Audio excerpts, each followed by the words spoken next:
retour en France avec toute autre chose. On en reçoit beaucoup et on en voit aussi beaucoup de mails. Mais écrire un mail professionnel est loin, très loin d'être anodin. Et certains faux pas ne sont pas tolérés. Une étude fait le point sur la question quels sont les bons usages et les intolérables fautes de goût lorsque l'on rédige un courriel pro. Ce soir, c'est avec vous, Vicky Bogart, qu'on fait le point. Alors, quelles sont les pires formules pour débuter un email professionnel?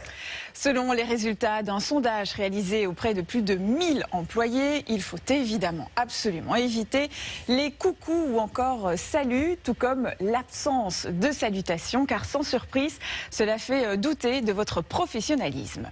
Pour commencer un email, l'idéal, selon eux, seraient les formules classiques « Bonjour, monsieur, madame » ou encore « Cher monsieur, chère madame » ou « Cher Xavier » par exemple. Est-ce que cela vous plaît quand un collègue mentionne votre prénom au début d'un email? Ça dépend qui m'écrit, mais oui, a priori, j'ai rien contre. Eh bien, c'est aussi le cas de 80% des sondés. Alors, que faut-il éviter de dire dans un email? C'est important. La phrase la plus détestée par les personnes interrogées, c'est « Je ne sais pas si vous avez vu mon dernier mail » ou encore « Désolé de me répéter », car ces phrases soulignent un manquement. Si on était vraiment honnête, on dirait « Je sais que vous avez lu mon dernier mail, pourquoi vous ne me répondez pas ?» Et ce n'est pas la formule idéale si l'on veut obtenir un retour.